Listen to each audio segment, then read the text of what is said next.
2023년 6월 12일 오늘의 말씀 시작하겠습니다. 오늘 나눌 말씀은 스가랴 11장 1절에서 10절 말씀입니다. 레바논아, 내 문을 열고 불이 내 백향목을 사르게 하라. 너 잣나무여 곡할지어다. 백향목이 넘어졌고 아름다운 나무들이 쓰러졌음이로다. 바산의 상수리 나무들아 곡할지어다. 무성한 숲이 엎드려졌도다. 목자들의 곡하는 소리가 나며 그들의 영화로운 것이 쓰러졌음이로다. 어린 사자의 부르짖는 소리가 나며 이는 요단의 자랑이 쓰러졌음이로다. 여호와 나의 하나님이 이르시되 너는 잡혀 죽을 양떼를 먹이라. 사들인 자들은 그들을 잡아도 죄가 없다 하고 판자들은 말하기를 내가 부유하게 되었은즉 여호와께 찬송하리라 하고 그들의 목자들은 그들을 불쌍히 여기지 아니하는도다. 여호와가 말하노라. 내가 다시는 이 땅 주민을 불쌍히 여기지 아니하고 그 사람들을 각각 그 이웃의 손과 임금의 손에 넘기리니 그들이 이 땅을 칠지라도 내가 그들의 손에서 건져내지 아니하리라 하시기로 내가 잡혀 죽을 양떼를 먹이니 참으로 가련한 양들이라. 내가 막대기 둘을 취하여 하나는 은총이라 하며 하나는 연합이라 하고 양떼를 먹일세. 한 달 동안에 내가 그 세 목자를 제거하였으니 이는 내 마음에 그들을 싫어하였고 그들의 마음에도 나를 미워하였음이라. 내가 이르되 내가 너희를 먹이지 아니하리라. 죽는 자는 죽는 대로 망하는 자는 망하는 대로 나머지는 서로 살을 먹는 대로 두리라 하고 이에 은총이라 하는 막대기를 취하여 꺾었으니 이는 모든 백성들과 세운 언약을 폐하려 하였음이라. 아멘. 하나님은 열방에 흩어진 그분의 백성들의 목자가 되셔서 그들을 휘파람 소리로 부르시고 그들이 돌아오는 길에 있는 모든 장애물을 제거하겠다고 말씀하십니다. 이것은 하나님의 백성들을 돌아오게 하고야 말겠다는 하나님의 의지 표현이라고 했죠. 그래서 하나님께서 부르신 모든 자들은 반드시 돌아올 수밖에 없습니다. 그것이 하나님의 뜻이니까요. 하나님은 그렇게 돌아온 하나님의 백성들이 하나님의 이름을 의지하여 견고하게 서서 하나님의 이름으로 행하게 하실 것입니다. 자기 백성들을 되찾고야 말겠다는 하나님의 의지가 그대로 드러나고 있는 것이죠. 그러나 또한 하나님은 하나님께서 이스라엘을 돌보는 역할을 맡기신 목자들, 곧 왕과 제사장들과 선지자들을 비롯한 지도자들을 찾아서 벌하실 것입니다. 스가랴 11장 1절에서 2절 말씀입니다. 레바논아, 내 문을 열고 불이 내 백향목을 사르게 하라. 너 잣나무여 곡할지어다. 백향목이 넘어졌고 아름다운 나무들이 쓰러졌음이로다. 바산의 상수리 나무들아 곡할지어다. 무성한 숲이 엎드러졌도다. 스가랴 11장 1절에서 3절의 말씀은 비유와 상징으로 된 시문입니다. 여기 등장하는 넘어지고 쓰러져 불타게 되는 백향목과 잣나무, 상수리 나무는 교만한 자와 거만한 자와 자고한 자를 상징합니다. 이사야 2장 12절에서 13절 말씀입니다. 대저 만군의 여호와의 날이 모든 교만한 자와 거만한 자와 자고한 자에게 임하리니 그들이 낮아지리라. 또 레바논의 높고 높은 모든 백향목과 바산의 모든 상수리 나무와 여호와의 날이 임할 때에 낮아지게 될 교만한 자, 거만한 자, 자고한 자가 누구겠습니까?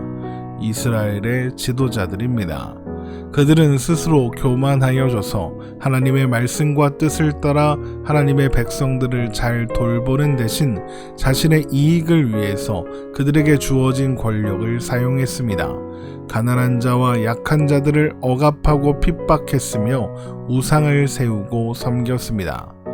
그러므로 하나님은 그들이 자신들의 부와 안전을 위해 의지하던 땅이 폐허가 되는 것을 보게 하실 것입니다. 그래서 곡소리가 나도록 하나님의 백성들을 억압했던 그들의 입에서 곡소리가 나게 할 것입니다. 스가랴 11장 3절입니다. 목자들의 곡하는 소리가 나며 그들의 영어로운 것이 쓰러졌음이로다. 어린 사자의 부르짖는 소리가 나며 이는 요단의 자랑이 쓰러졌음이로다. 이렇게 이스라엘의 목자들을 향한 심판을 선포하신 하나님은 스가랴에게 목자가 되어 잡혀 죽을 양떼를 먹이라고 하십니다. 스가랴 11장 4절입니다. 여호와 나의 하나님이 이르시되 너는 잡혀 죽을 양떼를 먹이라. 양떼를 먹이는 것은 살리기 위해서인데 이제 선지자가 먹여야 하는 양떼는 곧 잡혀 죽는답니다. 왜 그 양떼는 잡혀 죽을 운명인 걸까요?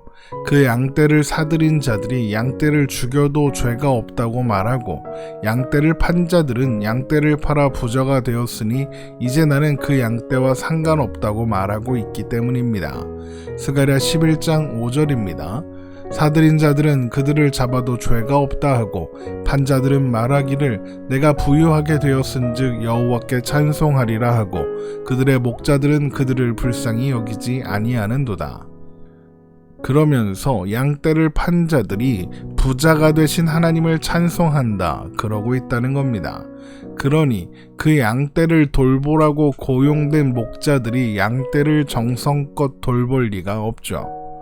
여기에서 팔린 양떼는 이스라엘 백성들이고 양떼를 산 사람들은 바알과 같은 이방신과 이방의 나라들이며 양떼를 판 자들은 이스라엘의 지도자들입니다. 그들의 목자 또한 이스라엘의 지도자들이죠. 하나님의 백성들을 돌보라고 지도자의 역할을 맡겼더니 그들을 우상에게 이방에게 팔아먹고 자신들의 이익만을 챙기는데 혈안이 되어 있는 그들인 것입니다. 그들은 양떼를 불쌍히 여기지도 않고 그래서 제대로 돌보지도 않는 목자와 같은 것이죠. 그런데 그렇다면 이스라엘 백성들은 그저 불쌍한 양떼이기만 했을까요? 그렇지 않습니다. 지도자들만 양떼를 돌볼 책임이 있는 목자가 아니기 때문입니다. 모두가 양떼인 동시에 목자입니다. 하나님은 자신의 유익을 위해 이웃을 해하지 말라고 서로가 서로를 진실과 화평으로 대하라고 말씀하십니다. 스가랴 8장 16절에서 17절 말씀입니다. 너희가 행할 일은 이러하니라. 너희는 이웃과 더불어 진리를 말하며 너희 성문에서 진실하고 화평한 재판을 베풀고 마음에 서로 해하기를 도모하지 말며 거짓 맹세를 좋아하지 말라. 이 모든 일은 내가 미워하는 것이니라 여호와의 말이니라. 그러니까 서로가 서로를 돌보는 목자인 것이죠. 그러나 그들은 양떼인 백성을 자신의 이익거리로만 생각하는 지도자들과 다를 바 없이 서로가 서로를 이익거리로만 생각했습니다. 그러므로 하나님은 그들을 다시는 불쌍히 여기지 않기로 하시는 겁니다. 스가랴 11장 6절입니다. 여호와가 말하노라. 내가 다시는 이 땅 주민을 불쌍히 여기지 아니하고 그 사람들을 각각 그 이웃의 손과 임금의 손에 넘기리니 그들이 이 땅을 칠지라도 내가 그들의 손에서 건져내지 아니하리라 하시기로. 그래서 이스라엘이 바벨론 포로로 잡혀가야 했고 돌아온 뒤에도 여러 제국의 속국이 되어 고통받아야 했던 것이죠. 그러니까 지금 선지자는 그런 양떼들을 맡은 겁니다. 그래서 선지자는 양떼를 불쌍히 여기고 은총과 연합이라는 막대기 둘을 취하여 양떼를 먹이기 시작합니다. 스가랴 11장 7절입니다. 내가 잡혀 죽을 양떼를 먹이니 참으로 가련한 양들이라. 내가 막대기 둘을 취하여 하나는 은총이라 하며 하나는 연합이라 하고 양떼를 먹일세. 은총이라는 막대기, 연합이라는 막대기가 상징하는 것은 이스라엘이라는 존재가 하나님 은혜 안에서 은총 안에서 연합하고 연대하는 존재가 되었다. 이런 의미입니다. 자, 그렇게 하나님의 명령을 따라 양떼를 먹이는 선지자는 그 기간 동안 3명의 목자를 제거하기도 했습니다. 스가랴 11장 8절입니다. 한 달 동안에 내가 그 새 목자를 제거하였으니 이는 내 마음에 그들을 싫어하였고 그들의 마음에도 나를 미워하였음이라. 여기서 새 목자가 누구겠습니까?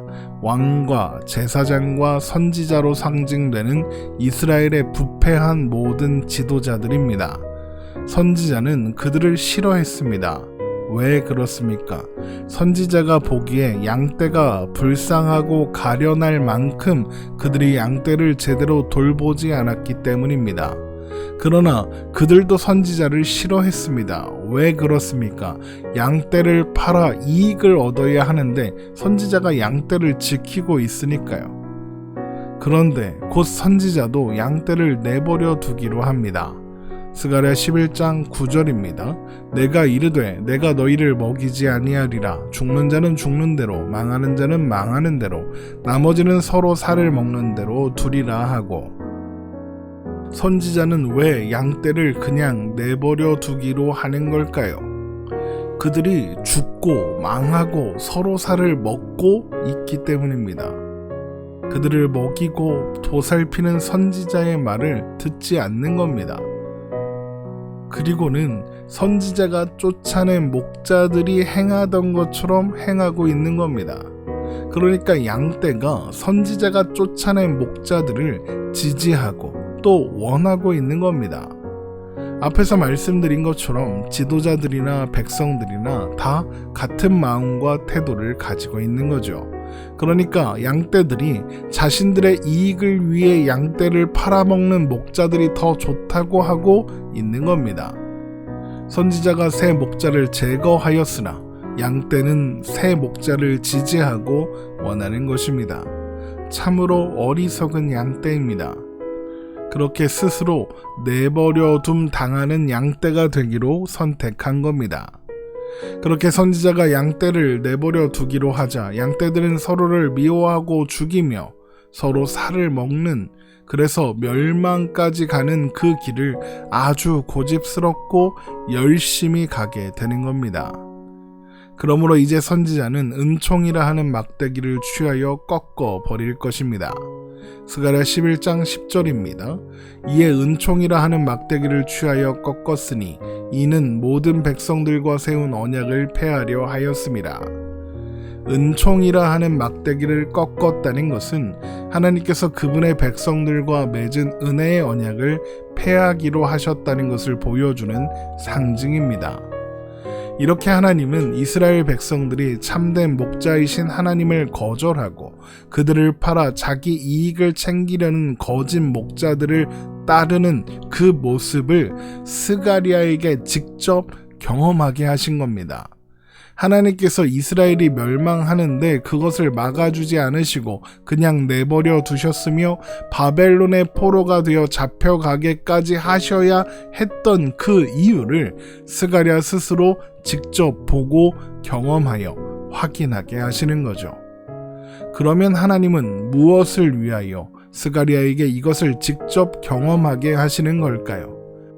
하나님이 먼저 이스라엘을 버리신 것이 아니라는 것입니다.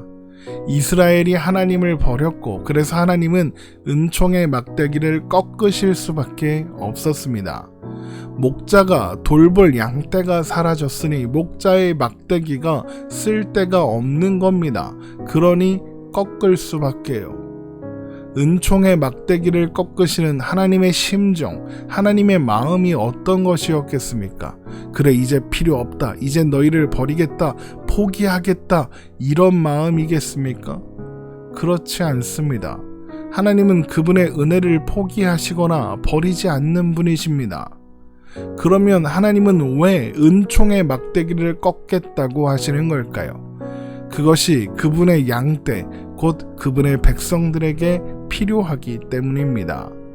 하나님의 은총의 막대기가 더 이상 지키지 않는 상태, 그래서 자신들을 잡아먹는 목자들만 남아서 서로가 서로를 뜯어먹는 상황, 그리고 다음 시간에 살펴보게 될 더 최악의 목자를 만나서 모든 것을 잃어버리게 되어야 비로소 그제서야 참된 목자가 필요하다는 생각을 할 테니까요.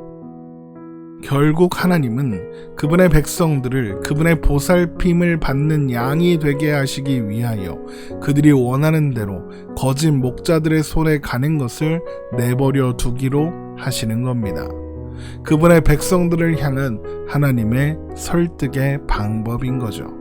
그래서 이어지는 말씀에서 양을 지키던 다른 막대기, 연합이라 하는 막대기가 또한 꺾이고 또한 폭력적인 목자가 등장하게 되는 것입니다.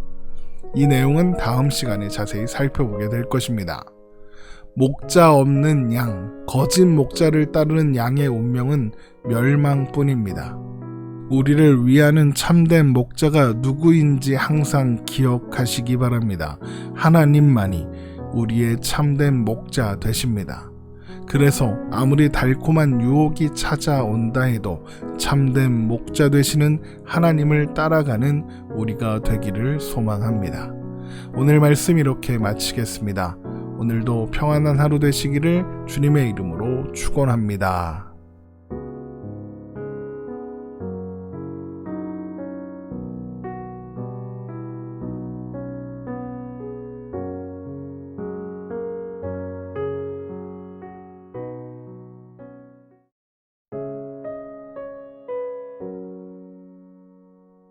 2023년 6월 13일 오늘의 말씀 시작하겠습니다. 오늘 나눌 말씀은 스가랴 11장 11절에서 17절 말씀입니다. 당일에 곧 패함에 내 말을 지키던 가련한 양들은 이것이 여호와의 말씀이었던 줄 안지라. 내가 그들에게 이르되 너희가 좋게 여기거든 내 품삯을 내게 주고 그렇지 아니하거든 그만두라. 그들이 곧 은 30개를 달아서 내 품삯을 삼은지라. 여호와께서 내게 이르시되 그들이 나를 헤아린 바 그 삭슬 토기장이에게 던지라 하시기로 내가 곧 그 은 30개를 여호와의 전에서 토기장이에게 던지고 내가 또 연합이라 하는 둘째 막대기를 꺾었으니 이는 유다와 이스라엘 형제의 의리를 끊으려 함이었느니라. 여호와께서 내게 이르시되 너는 또 어리석은 목자의 기구들을 빼앗을지니라. 보라, 내가 한 목자를 이 땅에 일으키리니 그가 없어진 자를 마음에 두지 아니하며 흩어진 자를 찾지 아니하며 상한 자를 고치지 아니하며 강건한 자를 먹이지 아니하고 오히려 살진 자의 고기를 먹으며 또 그 굽을 찢으리라. 화 있을진저 양떼를 버린 못된 목자여 칼이 그의 팔과 오른쪽 눈에 내리니니 그의 팔이 아주 마르고 그의 오른쪽 눈이 아주 멀어 버릴 것이라 하시니라. 아멘. 하나님은 스가랴 선지자에게 잡혀 죽을 양을 먹이라고 하십니다. 그래서 선지자는 은총이라 하는 막대기와 연합이라 하는 막대기로 양떼를 먹이며 그들을 잡아먹고 팔아먹는 거짓 목자들을 내쫓았습니다. 그런데 양떼가 참된 목자를 버리고 거짓 목자를 원하고 요구하며 따랐습니다. 그것을 본 선지자는 양떼를 그냥 내버려 두기로 했고 은총이라 하는 막대기를 꺾었습니다. 이것은 이스라엘과 하나님과의 관계를 드러내는 모습이라고 했죠. 이스라엘 백성들은 참된 목자이신 하나님을 버리고 떠났습니다. 그래서 하나님은 그들을 돌보시는 은총의 막대기를 꺾으사 그들과 세운 언약을 폐하셨습니다. 그런데 이것은 하나님께서 그들을 버리고 포기하셨다는 의미가 아니라 하나님을 떠난 그들의 상황을 반영하는 모습이라고 했죠. 그렇게 하나님의 백성들이 스스로 목자 없는 양과 같이 된 것입니다. 그런데 그 모습을 지켜보던 가련한 양들이 이 모든 일이 하나님의 말씀으로 인한 것인 줄 알게 됩니다. 스가랴 11장 11절입니다. 당일에 곧 패함에 내 말을 지키던 가련한 양들은 이것이 여호와의 말씀이었던 줄 안지라. 여기에서 내 말을 지키던 가련한 양들 이라고 번역된 부분의 더 정확한 번역은 나를 지켜보던 가련한 양치기들입니다. 그러면 그들이 누구일까요? 같은 부분을 현대인의 성경으로 보면 그들의 정체가 무엇인지 알 수 있습니다. 스가랴 11장 11절을 현대인의 성경 번역으로 읽어드리겠습니다. 그날에 그 계약이 깨어졌다. 그러자 양을 사고 팔던 자들이 나를 지켜보고서는 그것이 여호와의 말씀인 것을 깨달았다. 그들은 앞에서 선지자에게 제거되었고 그래서 양떼를 팔아 이익을 얻지 못하게 되었던 거짓 목자들인 것이죠. 그런데 그들이 선지자가 하는 행동을 보고 그것이 하나님의 말씀대로 한 일인 줄 압니다. 이것은 앞에서 양을 팔아먹고는 부자가 되었으니 하나님께 찬송을 한다라고 했던 거짓 목자들의 모습을 반영하고 있는 겁니다. 스가랴 11장 5절입니다. 사들인 자들은 그들을 잡아도 죄가 없다 하고 판 자들은 말하기를 내가 부유하게 되었은즉 여호와께 찬송하리라 하고 그들의 목자들은 그들을 불쌍히 여기지 아니하는도다. 그러니까 이것이 여호와의 말씀이었던 줄 안지라. 이 말은 그들이 다시 한번 부유하게 될 기회가 생겼다. 그것이 하나님의 뜻이다.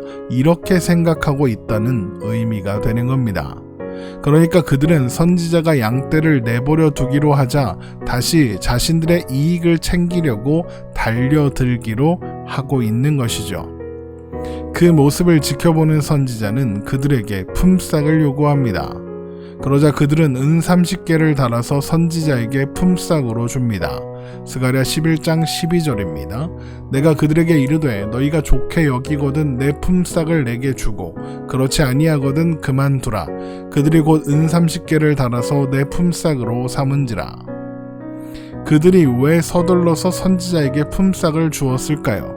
빨리 선지자를 치워버리고 싶은 겁니다. 그거 가지고 얼른 가라는 거죠. 그렇게 은 30개의 품삯을 받은 선지자는 그것을 자신이 갖지 않고 하나님의 명령대로 성전에 있는 토기장이에게 던집니다. 스가랴 11장 13절입니다.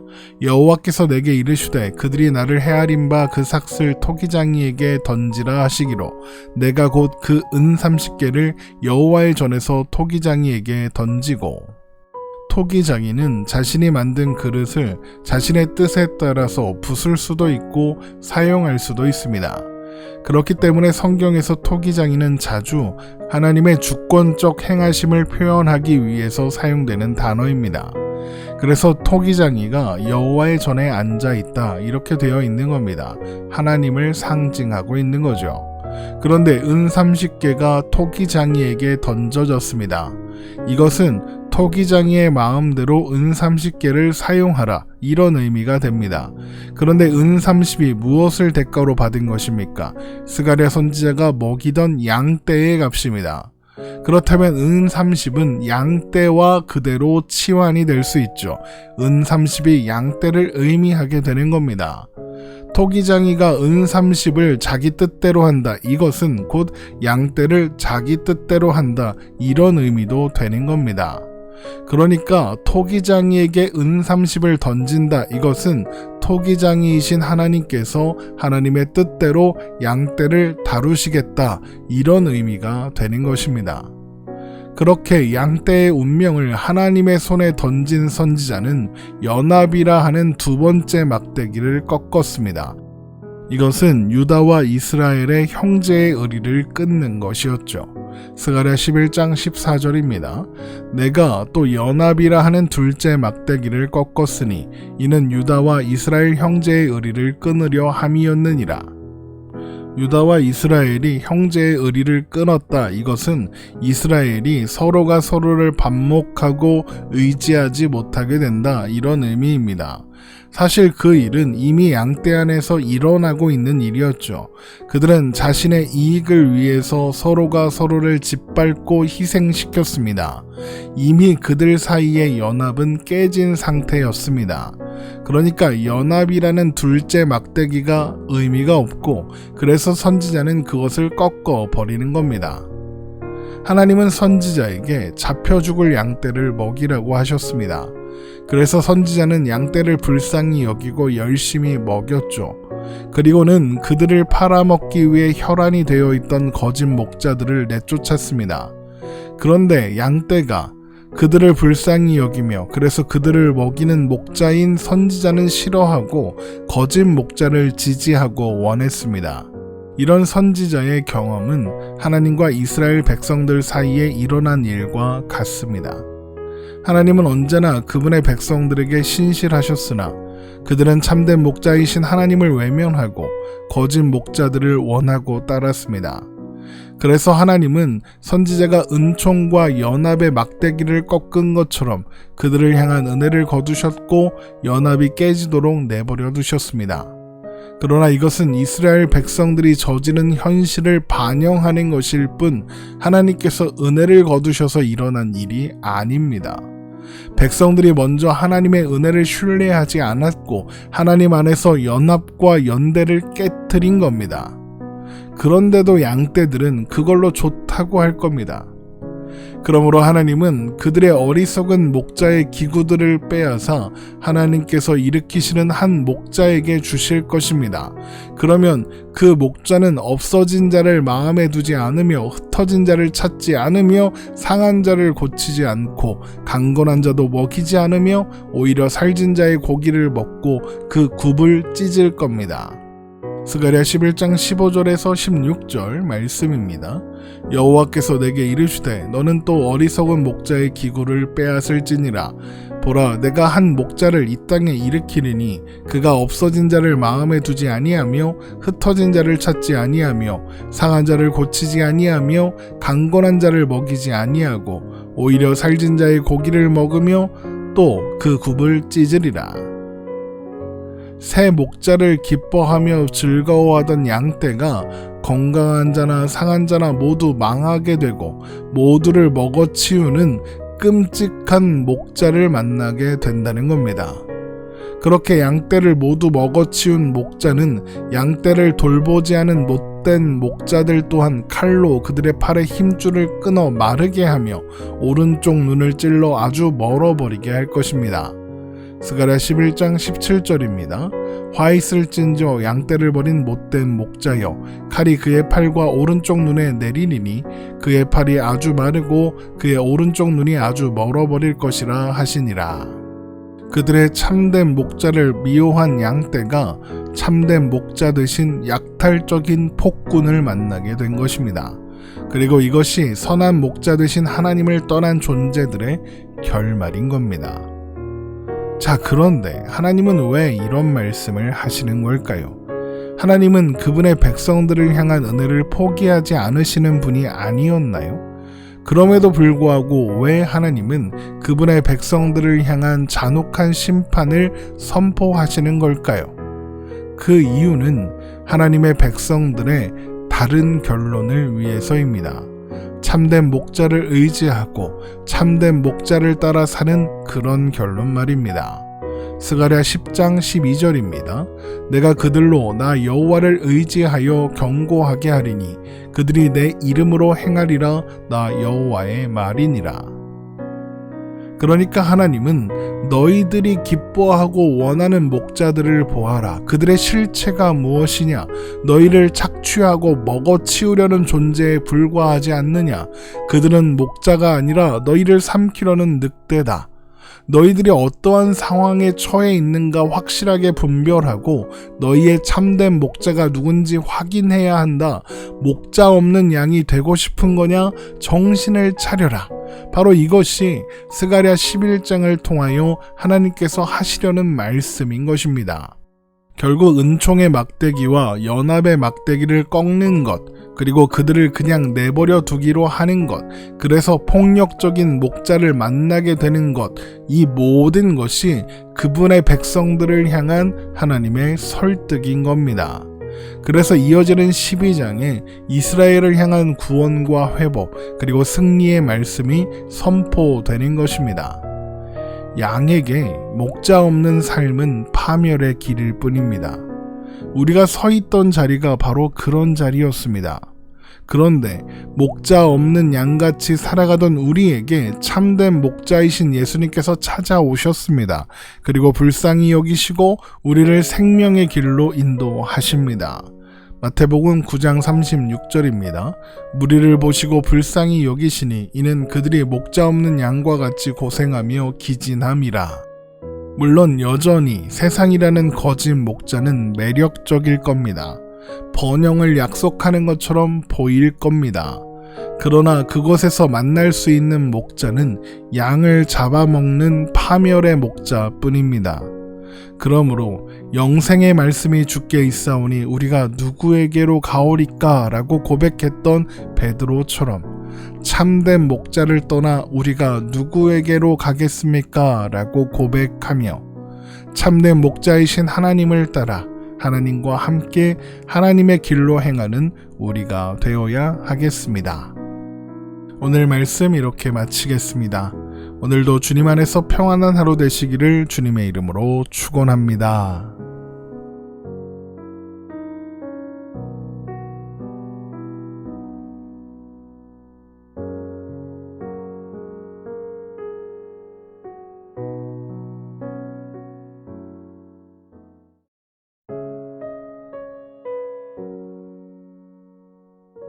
2023년 6월 14일 오늘의 말씀 시작하겠습니다.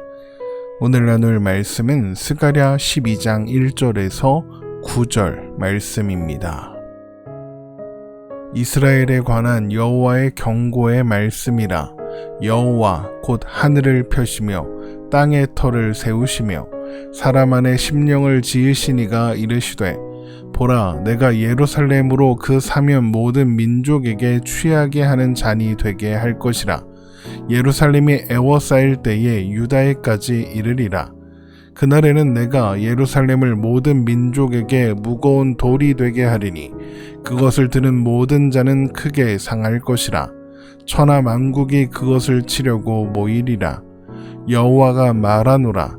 그날에 내가 모든 말을 쳐서 놀라게 하며 그 탄자를 쳐서 미치게 하되 유다 족속은 내가 돌보고 모든 민족의 말을 쳐서 눈이 멀게 하리니 유다의 우두머리들이 마음속에 이르기를 예루살렘 주민이 그들의 하나님 만군의 여호와로 말미암아 힘을 얻었다 할지라.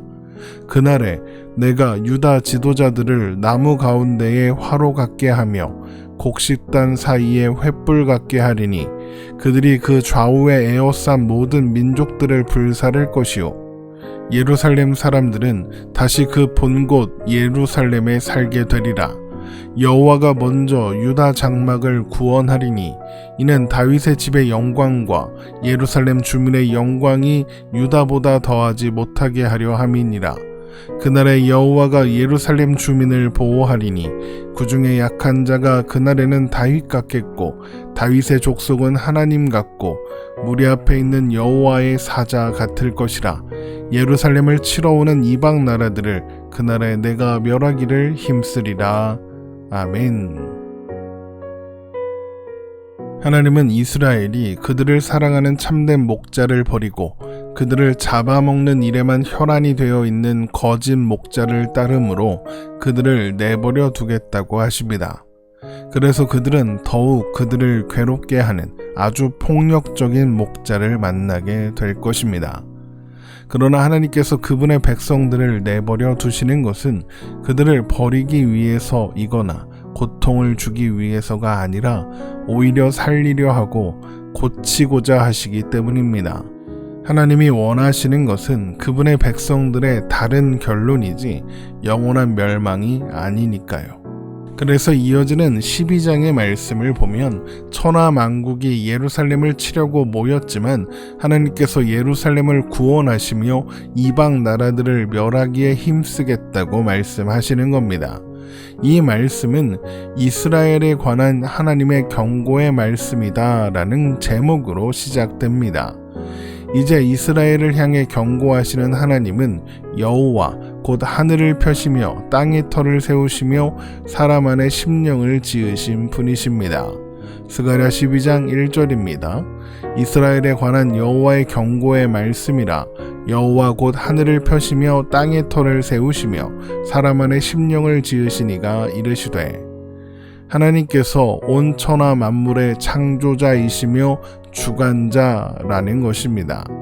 또한 하나님은 그 안에 존재하는 모든 사람 안에 심령을 지으신 분이기도 합니다. 하나님께서 모든 존재, 모든 생명의 주관자가 되신다는 겁니다. 온 천하 만물의 창조주이시며 주관자이신 하나님은 예루살렘을 둘러싼 모든 나라에 대하여 취하게 하는 잔이 되게 하실 겁니다. 스가랴 12장 2절입니다. 보라, 내가 예루살렘으로 그 사면 모든 민족에게 취하게 하는 잔이 되게 할 것이라. 예루살렘이 애워싸일 때에 유다에까지 이르리라. 예루살렘이 취하게 하는 잔이 되게 하시겠다라고 하시는 것은 예루살렘을 삼킨 자들이 술에 취한 사람처럼 비틀거리며 걷다가 결국에는 넘어져 낭패를 보게 된다, 이런 의미입니다. 예루살렘을 정복했다고 생각한 그들이 심판을 겪고 패망을 경험하게 된다는 것입니다. 그러니까 취하게 하는 자는 곧 하나님의 심판 그 자체인 것이죠. 또한 하나님은 예루살렘을 치러온 모든 민족에게 무거운 돌이 되게 하셔서 그것을 드는 모든 자들을 크게 상하게 하시겠다 말씀하십니다. 스가랴 12장 3절입니다. 그날에는 내가 예루살렘을 모든 민족에게 무거운 돌이 되게 하리니 그것을 드는 모든 자는 크게 상할 것이라. 천하 만국이 그것을 치려고 모이리라. 술에 취해서 비틀거리다가 무거운 돌을 들려고 하는, 그래서 오히려 그 돌에 깔리게 되는 그런 모습을 상상하면 되는 겁니다. 예루살렘을 치러 모든 민족이 몰려와도 그들의 계획은 헛될 것이며 스스로를 상하게 하는 일이 된다, 이런 것입니다. 그날에 하나님은 모든 말을 쳐서 놀라게 하시고 그 탄자를 쳐서 미치게 하시며 모든 민족의 말을 쳐서 눈이 멀게 하실 겁니다. 그러나 그렇게 혼란스러운 전쟁 가운데에서도 하나님은 유다 족속, 곧 하나님의 백성들은 상하지 않게 돌보실 겁니다. 스가랴 12장 4절입니다. 여호와가 말하노라. 그날에 내가 모든 말을 쳐서 놀라게 하며 그 탄자를 쳐서 미치게 하되 유다 족속은 내가 돌보고 모든 민족의 말을 쳐서 눈이 멀게 하리니. 이런 일, 곧 혼란한 와중에 유다 족속의 안전을 본 유다의 우두머리들은 이것이 하나님께서 행하신 일이며 하나님이 예루살렘 주민의 힘이시라고 고백하게 될 것입니다.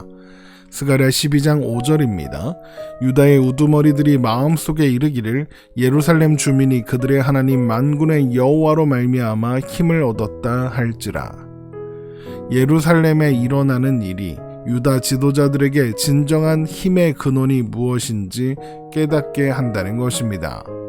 그래서 이제 유다의 지도자들은 하나님이 참된 힘의 근원이심을 알게 되었으므로 그들은 백성들을 하나님을 의지하는 길로 인도하게 될 것입니다. 그래서 하나님은 유다의 지도자들을 나무 가운데에 있는 화로 같게 하시고 곡식단 사이에 있는 횃불 같게 하셔서 예루살렘을 둘러싼 모든 민족들을 불사르게 하실 겁니다. 스가랴 12장 6절입니다. 그날에 내가 유다 지도자들을 나무 가운데에 화로 같게 하며 곡식단 사이에 횃불 같게 하리니 그들이 그 좌우에 애워싼 모든 민족들을 불사릴 것이요 예루살렘 사람들은 다시 그 본곳 예루살렘에 살게 되리라.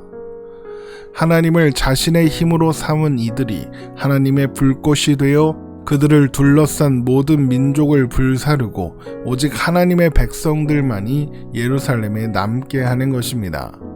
그렇게 하나님께서 구원하시는 날 그들의 영광이 다윗의 집의 영광과 예루살렘 주민의 영광보다 나을 것입니다. 스가랴 12장 7절입니다. 여호와가 먼저 유다 장막을 구원하리니 이는 다윗의 집의 영광과 예루살렘 주민의 영광이 유다보다 더하지 못하게 하려 함이니라. 또한 그날에 하나님께서 예루살렘 주민들을 보호하시니 그 중에 약한 자가 다윗 같게 될 것이며 다윗의 족속은 하나님 같게 되고 무리 앞에 있는 하나님의 사자와 같을 것입니다.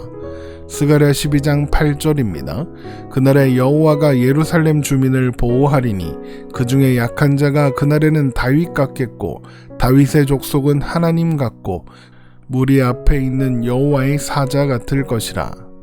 여기에서 다윗은 스스로 강한 자가 아니라 하나님으로 인하여 강한 자 된 자들의 대표입니다.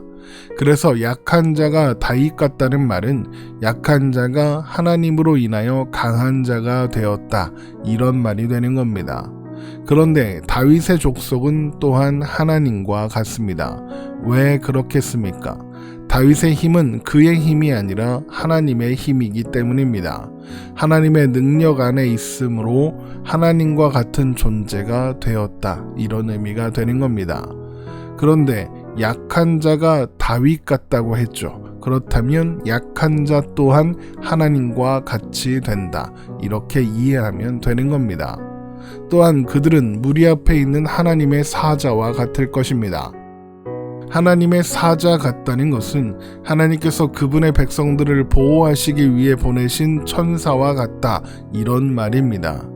이 말은 약한 자가 이스라엘을 지키고 보호하는 천사처럼 모든 대적을 물리칠 만큼 강력하고 능력으로 충만하게 된다는 의미입니다. 누가 그렇게 된다고요? 약한 자입니다. 그들을 보호하시는 하나님으로 인하여 그들은 하나님의 사자와 같이 강해질 것이며 다른 이들을 보호하기 위해서 나서는 이들이 되는 것입니다. 하나님 안에 있는 모든 자들이 하나님의 힘으로 인하여 서로를 지키며 서로를 위해 먼저 나설 수 있는 존재가 되는 것입니다. 그러나 예루살렘을 치러 오는 이방 나라들은 그들이 아무리 강력하다 해도 그들의 강함은 하나님 앞에서 본질적으로 헛되고 무익하게 될 것입니다. 스가랴 12장 9절입니다. 예루살렘을 치러 오는 이방 나라들을 그날에 내가 멸하기를 힘쓰리라. 우리가 언제나 잊지 말아야 하는 것은 하나님께 속한 하나님의 백성들은 약하지만 강하고 하나님께 속하지 않은 자들은 강해 보이지만 약하고 헛되며 무익하다는 사실입니다. 세상은 끊임없이 압도적인 힘으로 우리를 흔들려 합니다. 세상의 부와 명예, 권세 모두 압도적인 힘과 능력으로 우리를 사로잡으려 하죠. 그 앞에 있는 우리의 모습은 너무나도 연약해 보입니다. 그래서 우리는 우리의 힘으로 세상을 이길 방법이 없습니다. 그러나 하나님 안에 있는 우리는 결코 약하지 않습니다. 우리는 하나님 안에서 세상을 능히 이기는 자가 되니까요. 요한일서 5장 4절에서 5절 말씀입니다. 무릇 하나님께로부터 난 자마다 세상을 이기느니라.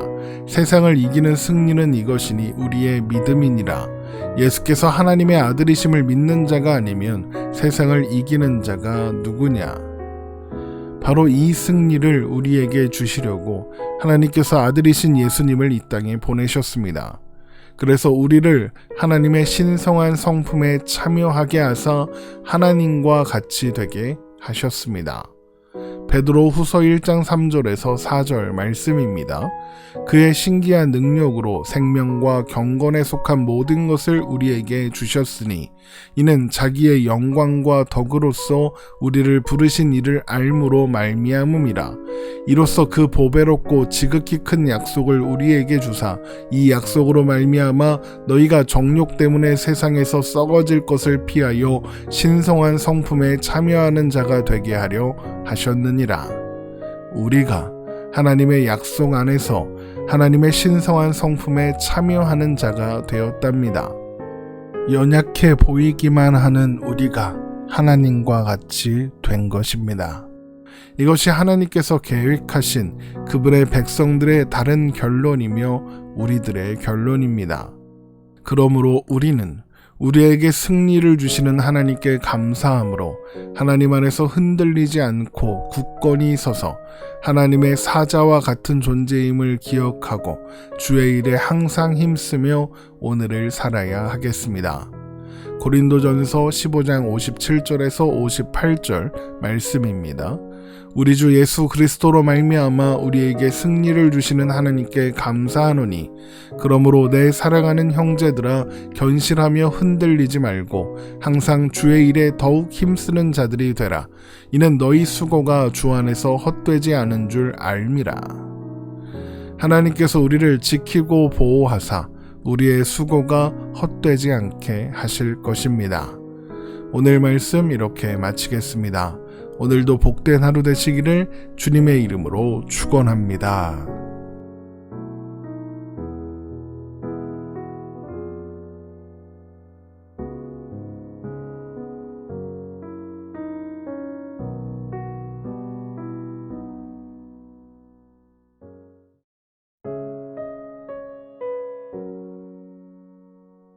(2023년 6월 15일) 오늘의 말씀 시작하겠습니다.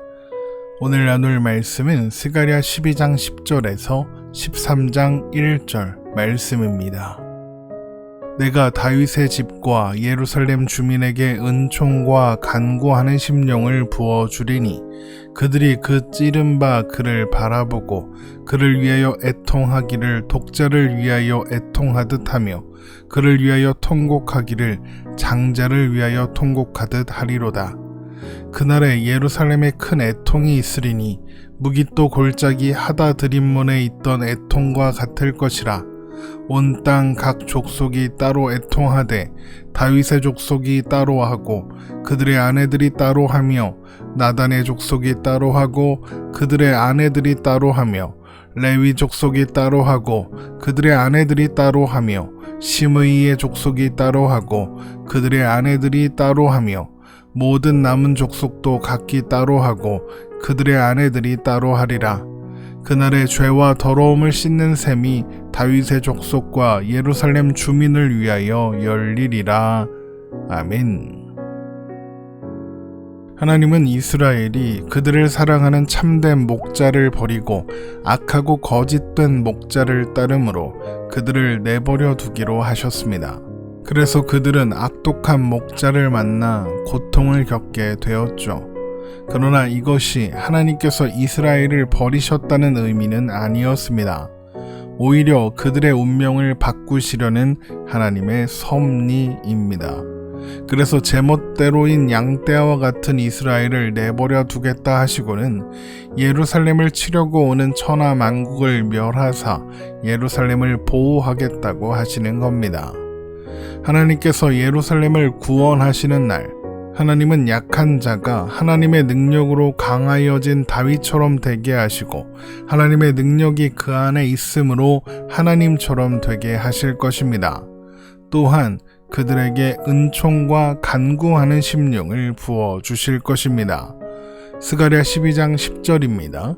내가 다윗의 집과 예루살렘 주민에게 은총과 간구하는 심령을 부어주리니 그들이 그 찌른 바 그를 바라보고 그를 위하여 애통하기를 독자를 위하여 애통하듯 하며 그를 위하여 통곡하기를 장자를 위하여 통곡하듯 하리로다. 은총과 간구하는 심령이란 하나님께서 은혜를 베풀어 주시기를 간구하는 마음입니다. 그리고 바로 이 마음은 하나님의 백성들이 가져야 하는 마음입니다. 나에게 필요한 것은 오직 하나님의 은혜와 긍휼과 자비하심 뿐입니다. 나는 하나님의 은혜가 아니면 아무것도 아닙니다. 라는 마음과 그 마음으로 드리는 고백이 하나님의 백성들에게 가장 필요한 마음인 것이죠. 그 마음은 하나님의 은혜만을 구하는 상한 심령이고 하나님 나라를 소망하는 가난한 마음이며 아버지 되시는 하나님을 전적으로 의존하는 어린아이의 마음입니다. 그런데 이런 은총과 간구하는 심령이 임한 사람들은 그들이 찌른 그를 바라보며 그를 위해 크게 애통하고 통곡하게 될 것입니다. 스가랴 12장 10절 말씀입니다. 내가 다윗의 집과 예루살렘 주민에게 은총과 간구하는 심령을 부어주리니 그들이 그 찌른 바 그를 바라보고 그를 위하여 애통하기를 독자를 위하여 애통하듯 하며 그를 위하여 통곡하기를 장자를 위하여 통곡하듯 하리로다. 그런데 그들이 위하여 애통하고 통곡하는 그들이 찌른 그는 누구일까요? 그들이 누구를 찔렀을까요? 누구를 외면하고 누구를 버린 걸까요? 바로 하나님이십니다. 그들은 참된 목자이신 하나님을 버렸고 하나님의 마음을 찔렀습니다. 하나님께서 보내신 사람들을 끊임없이 거부함으로써 그렇게 했죠. 사도행전 7장 52절입니다. 너희 조상들이 선지자들 중에 누구를 박해하지 아니하였느냐? 의인이 오시리라 예고한 자들을 그들이 죽였고 이제 너희는 그 의인을 잡아준 자요 살인한 자가 되나니. 그런데 그들이 찌른 하나님께서 그들을 구원하시고 은총과 간구하는 심령을 부어주시는 겁니다. 그래서 그들이 찌른 분이 그 어떤 존재보다도 그들을 사랑하시는 하나님이시라는 것을 확인하게 되었습니다. 그러니 어떻게 애통하지 않을 수 있겠습니까? 그러므로 그날의 예루살렘에는 무깃도 골짜기 하다 드림몬에 있었던 애통과 같은 큰 애통이 있을 것입니다. 스가랴 12장 11절입니다. 그날의 예루살렘에 큰 애통이 있으리니 무깃도 골짜기 하다 드림몬에 있던 애통과 같을 것이라. 무깃도 골짜기 하다드림몬은 요시야 왕이 애굽 왕 느고와 싸우다 전사한 곳으로 알려져 있습니다. 그 일은 온 이스라엘의 큰 슬픔이 됩니다. 역대하 35장 22절에서 25절 말씀입니다. 요시야가 몸을 돌이켜 떠나기를 싫어하고 오히려 변장하고 그와 싸우고자 하여 하나님의 입에서 나온 느고의 말을 듣지 아니하고 무깃도 골짜기에 이르러 싸울 때에 활 쏘는 자가 요시야 왕을 쏜지라. 왕이 그의 신하들에게 이르되 내가 중상을 입었으니 나를 도와 나가게 하라.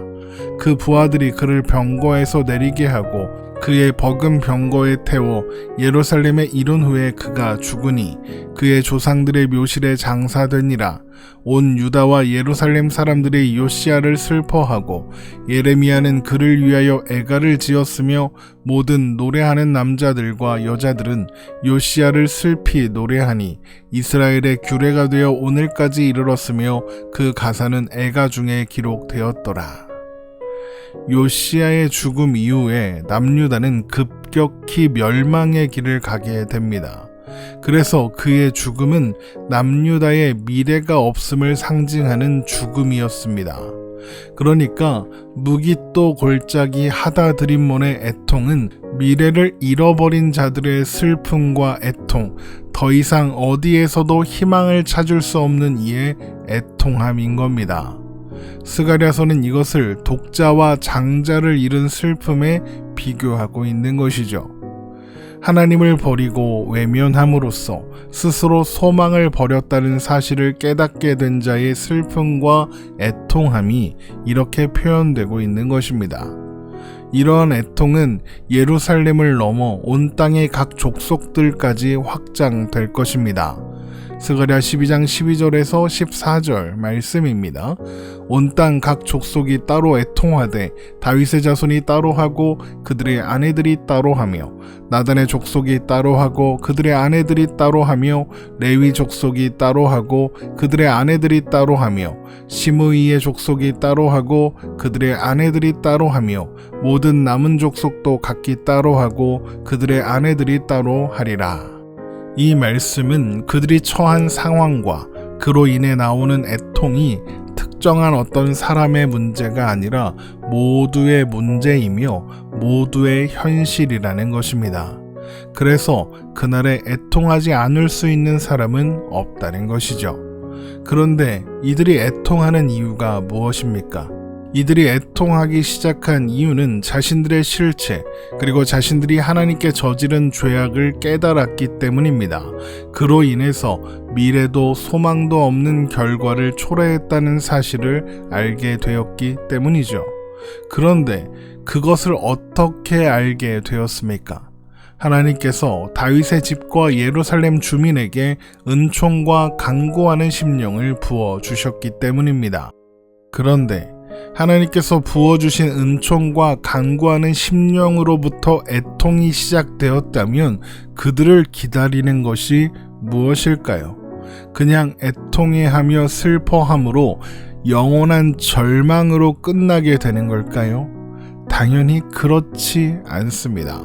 하나님께서 은총과 간구하는 심령을 부어주시고 애통하는 마음을 주신 것은 그 다음으로 가게 하시기 위해서니까요. 그러면 그 다음이 무엇이겠습니까? 바로 회복입니다. 스가랴 13장 1절입니다. 그날의 죄와 더러움을 씻는 셈이 다윗의 족속과 예루살렘 주민을 위하여 열리리라. 하나님께서 은총과 간구하는 심령을 부어주셔서 애통하게 되는 그날에 죄와 더러움을 씻는 셈이 열린다는 겁니다. 그 셈이 열려서 그들의 애통의 원인이었던 죄와 더러움을 씻으시는 겁니다. 하나님께서 셈을 열어 그 백성의 모든 죄와 더러움을 정결하게 씻으시겠다 하시는 것이죠. 이렇게 하나님께서 여시는 셈은 애통하던 모든 자들을 향한 하나님의 위로와 회복이 되는 것입니다. 그런데 이렇게 하나님께서 은총과 간구하는 심령을 부어주시고 그로 인해 그분의 백성들이 이제껏 선지자들과 여러 사람을 찌르고 배척했던 것이 다름 아닌 하나님을 찔렀던 일이었다는 사실을 깨닫고 하나님을 주목하게 되는 일, 그래서 크게 애통하게 되는 일, 그러나 하나님께서 죄와 더러움을 씻는 셈을 열어 위로하시고 회복하시는 일이 언제 어떻게 일어나게 되는 일일까요? 우리는 그 일이 언제 일어났는지 이미 알고 있습니다. 바로 이 땅에 오신 하나님의 아들 예수 그리스도와 그의 죽으심을 통해서 성취되었죠. 그래서 요한복음을 보면 예수님께서 십자가에 숨을 거두신 후의 이야기를 기록하면서 바로 이 스가랴서의 말씀을 인용하고 있는 것을 볼 수 있습니다. 요한복음 19장 33절에서 37절 말씀입니다. 예수께 이르러서는 이미 죽으신 것을 보고 다리를 꺾지 아니하고 그중 한 군인이 창으로 옆구리를 찌르니 곧 피와 물이 나오더라. 이를 본 자가 증언하였으니 그 증언이 참이라. 그가 자기의 말하는 것이 참인 줄 알고 너희로 믿게 하려 함이니라. 이 일이 일어난 것은 그 뼈가 하나도 꺾이지 아니하리라 한 성경을 응하게 하려 함이라. 또 다른 성경에 그들이 그 찌른 자를 보리라 하였느니라. 또 다른 성경에 있다는 그들이 그 찌른 자를 보리라. 바로 이 말씀이 오늘 본문 스가랴 12장 10절의 말씀을 인용하고 있는 겁니다. 그러니까 예수님께서 친히 그분의 백성들을 위하여 찔리시고 또한 열린 정결하게 하는 셈이 되신 겁니다. 그래서 그리스도를 믿는 자는 이제 영원히 목마르지 않을 것입니다. 예수님께서 우리 안에 영생하도록 솟아나시는 셈이 되시기 때문이죠. 요한복음 4장 14절입니다. 내가 주는 물을 마시는 자는 영원히 목마르지 아니하리니 내가 주는 물은 그 속에서 영생하도록 솟아나는 샘물이 되리라. 죄와 더러움 속에서 미래와 소망이 없던 우리에게 하나님께서 은혜를 부어주셔서 결국에는 예수 그리스도라는 영생하도록 솟아나는 샘을 만나게 하셨습니다. 그 샘에서 모든 죄와 더러움을 씻은 우리는 이제 예수 그리스도 안에서 하나님의 백성으로 영원히 삽니다. 우리가 받은 은혜의 무게를 항상 기억하시기 바랍니다. 그래서 항상 하나님의 은혜를 전적으로 의지하는 어린아이와 같은 마음으로 심령이 가난한 자의 복, 그래서 애통하는 자의 복을 누리며 오늘을 살아가는 우리가 되기를 주님의 이름으로 축원합니다.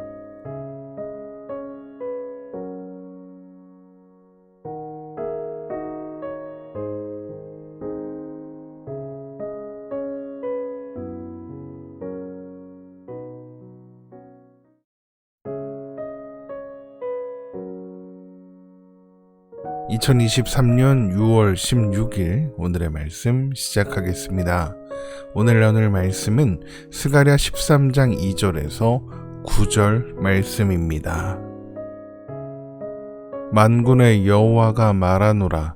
그날에 내가 우상의 이름을 이 땅에서 끊어서 기억도 되지 못하게 할 것이며 거짓 선지자와 더러운 귀신을 이 땅에서 떠나게 할 것이라. 사람이 아직도 예언할 것 같으면 그 낳은 부모가 그에게 이르기를 내가 여호와의 이름을 빙자하여 거짓말을 하니 살지 못하리라 하고 낳은 부모가 그가 예언할 때에 칼로 그를 찌르리라. 그날에 선지자들이 예언할 때에 그 환상을 각기 부끄러워할 것이며 사람을 속이려고 털옷도 입지 아니할 것이며 말하기를 나는 선지자가 아니요 나는 농부라. 내가 어려서부터 사람의 종이 되었노라 할 것이요. 어떤 사람이 그에게 묻기를 내 두 팔 사이에 있는 상처는 어찌 됨이냐 하면 대답하기를 이는 나의 친구의 집에서 받은 상처라 하리라. 만군의 여호와가 말하노라. 가라 깨어서 내 목자 내 짝된 자를 치라. 목자를 치면 양이 흩어지려니와 작은 자들 위에는 내가 내 손을 들이우리라. 여호와가 말하노라. 이 온 땅에서 3분의 2는 멸망하고 3분의 1은 거기 남으리니 내가 그 3분의 1을 불 가운데에 던져 은같이 연단하며 금같이 시험할 것이라. 그들이 내 이름을 부르리니 내가 들을 것이며 나는 말하기를 이는 내 백성이라 할 것이요 그들은 말하기를 여호와는 내 하나님이시라 하리라. 아멘. 하나님은 참된 목자이신 하나님을 버리고 떠난 그분의 백성들에게 은총과 간구하는 심령을 부어주실 것입니다. 그로 인해서 하나님의 백성들은 자신들이 저지른 죄의 현실을 깨닫고 모든 것을 잃은 사람처럼 애통하며 애곡하게 될 것입니다. 그러나 애통과 애곡이 그들의 결론인 것은 아닙니다. 애통과 애곡은 새로운 시작으로 가는 과정일 뿐입니다.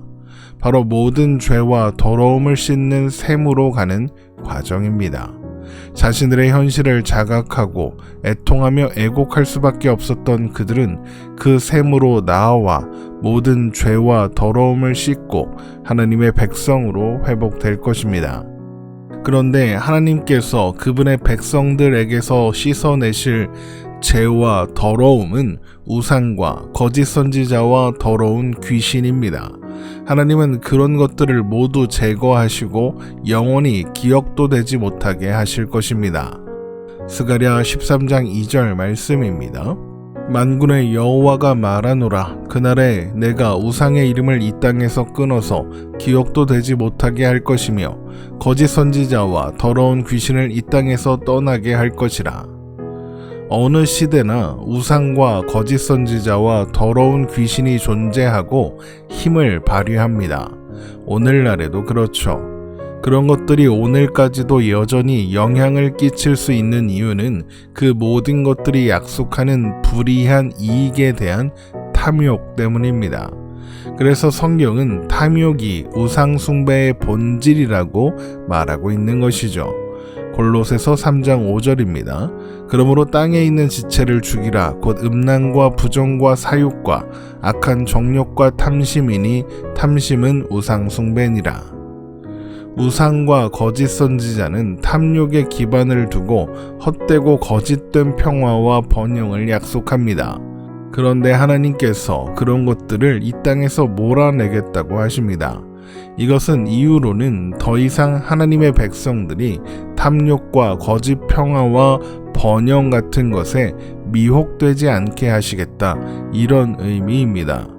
그래서 하나님의 백성들은 탐욕의 기반을 두고 헛된 평화와 번영을 약속하는 헛된 예언을 분별하게 될 겁니다.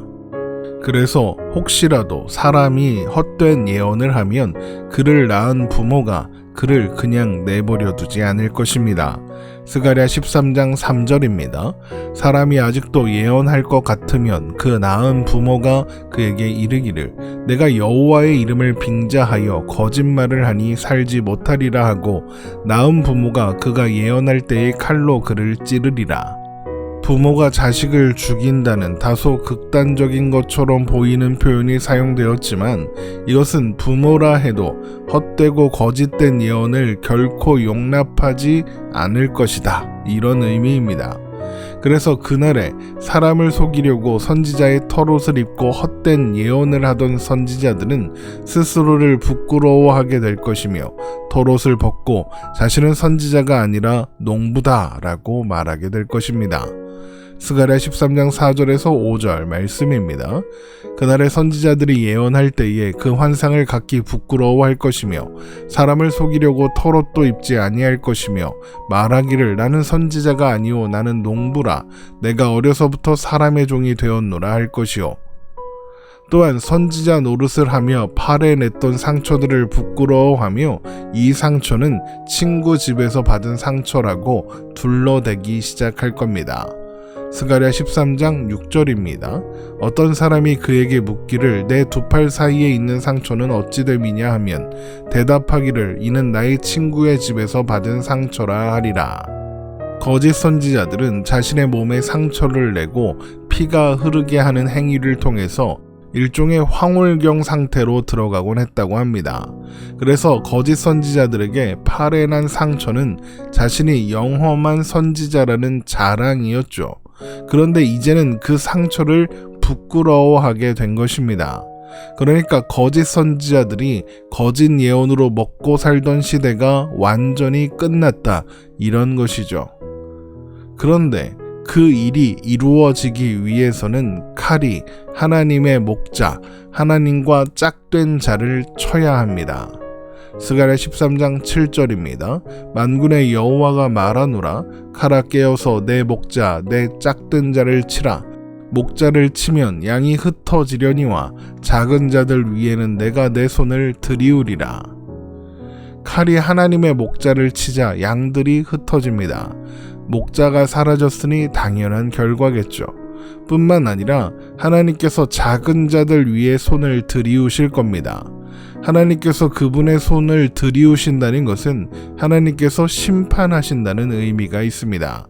같은 부분을 표준 세번역 성경으로 읽어보겠습니다. 칼아 깨어 일어나서 내 목자를 쳐라. 나와 사이가 가까운 그 사람을 쳐라. 나 만군의 주가 하는 말이다. 목자를 쳐라. 그러면 양떼가 흩어질 것이다. 나 또한 그 어린 것들을 칠 것이다. 목자가 쓰러졌고 양떼는 흩어지는 와중에 겁을 먹고 미처 흩어지지 못한 어린 양들까지 모두 흩어버리시겠다는 겁니다. 그 결과로 온 땅의 3분의 2는 멸망하고 3분의 1만 남게 될 것입니다. 스가랴 13장 8절입니다. 여호와가 말하노라 이 온 땅에서 3분의 2는 멸망하고 3분의 1은 거기 남으리니. 또한 하나님은 그렇게 남은 3분의 1을 불 가운데 던져 은같이 연단하시고 금같이 시험하실 겁니다. 스가랴 13장 9절입니다. 내가 그 3분의 1을 불 가운데에 던져 은같이 연단하며 금같이 시험할 것이라. 그들이 내 이름을 부르리니 내가 들을 것이며 나는 말하기를 이는 내 백성이라 할 것이요 그들은 말하기를 여호와는 내 하나님이시라 하리라. 은과 금을 연단하는 이유는 은과 금에 남아있는 불순물과 찌꺼기를 제거하기 위해서입니다. 마찬가지로 하나님께서 남은 3분의 1을 연단하신다는 것은 그들에게서 모든 찌꺼기를 제거하여 깨끗하게 하신다는 의미입니다. 그러므로 그들은 하나님의 이름을 부를 것이며 하나님은 그것을 듣고 그들을 하나님의 백성이라 하실 것이며 그들은 여호와는 내 하나님이십니다 라고 고백하게 될 것입니다. 그들이 겪는 연단과 시험이 그들로 하여금 그들이 참으로 의지하고 부르며 찾아야 할 대상이 누구인지 분명하게 알게 한 것입니다. 그런데 이 모든 일이 어떤 일로부터 시작되었습니까? 하나님께서 죄와 더러움을 제거할 샘을 여시는 것으로부터 시작되었습니다. 그런데 그 일은 하나님의 목자, 하나님의 짝이 죽임을 당해야 이루어지는 일이었습니다. 자, 그렇다면 칼에 쓰러질 목자는 누구이겠습니까? 스가랴서에서 이미 여러 번 언급된 바 있는 하나님의 종인 싹, 나귀를 타고 시온에 입성하는 왕입니다. 이 모든 것이 가리키고 있는 분이 누구라고 했습니까? 바로 예수 그리스도입니다. 그래서 예수님께서 제자들과 마지막 식사를 하시던 자리에서 이런 말씀을 하시는 겁니다. 마태복음 26장 31절입니다. 그때 예수께서 제자들에게 이르시되 오늘 밤에 너희가 다 나를 버리리라. 기록된 바 내가 목자를 치리니 양의 떼가 흩어지리라 하였느니라. 목자를 치면 양떼가 흩어지는 것처럼 예수님의 제자들이 그 밤에 예수님을 버리고 떠난다는 거죠. 오늘 스가랴서의 말씀이 가리키는 것이 무엇인지 정확하게 알 수 있는 대목입니다. 흩어지는 양떼는 1차적으로는 예수님의 제자들이며 더 나아가서 예수님을 메시아로 기대했던 이스라엘 백성들인 겁니다. 그들은 예수님이 십자가에 못 박히시자 모두 흩어졌습니다. 그러나 예수님의 죽으심은 하나님께서 이루실 일의 시작일 뿐이었습니다. 하나님은 그 일을 통해서 온 땅 가운데서 3분의 2는 멸망하게 하시고 3분의 1만 남기셨습니다. 이것을 보고 세계 인구의 3분의 1만 구원을 받을 수 있다, 이렇게 생각하면 안 됩니다. 3분의 1이라는 숫자는 일부가 남는다, 일부만이 구원을 받을 수 있다, 이런 상징적인 숫자이며 멸망당하는 자들이 남는 자들보다 많다, 이것을 보여주는 것이니까요. 예수님의 죽으심으로 하나님께서 선택하신 일부가 남습니다. 그런데 남은 것으로 끝이 아닌 겁니다. 그들에게는 필연적으로 불로 연단하는 것과 같은 고난의 길이 기다리고 있습니다. 그 과정을 지나면서 탐욕의 기반을 두고 헛되고 거짓된 평화와 번영을 약속하는 우상과 거짓 선지자들을 분별하게 되고 남은 자들이 바라보고 주목해야 할 대상이 누구인지 명확하게 알게 됩니다. 그래서 결국에는 하나님을 나의 하나님으로 고백하게 되는 것입니다. 이것이 하나님께서 이루시는 구원의 여정입니다. 예수 그리스도의 죽음으로 구원함을 얻은 우리들은 오늘도 은과 금과 같은 연단의 길을 걸어갑니다. 그러나 그 길은 우리를 고통스럽게 하거나 지치게 하기 위한 것이 아니라 정결하게 하고 온전하게 하기 위한 것입니다. 그래서 성경이 우리가 환난 중에도 기뻐할 수 있다라고 말하고 있는 것이죠. 로마서 5장 3절에서 4절 말씀입니다. 다만 이뿐 아니라 우리가 환난 중에도 즐거워하나니 이는 환난은 인내를, 인내는 연단을, 연단은 소망을 이루는 줄 알미로다. 우리가 만나는 환난이나 어려움 또한 하나님의 짝된 참된 목자 예수 그리스도의 죽음으로 우리 안에 시작된 구원이 영원한 소망의 완성을 향해 가는 길이라는 것을 알기 때문에 그렇게 알 수 있는 것입니다. 우리의 삶의 모든 걸음이 하나님 안에서 온전해 가는 시간이라는 것을 기억하며 매 순간 하나님이 나의 하나님이신 것을 발견할 수 있는, 그래서 날마다 하나님을 나의 하나님으로 고백하며 살아가는 그런 우리가 되기를 주님의 이름으로 축원합니다.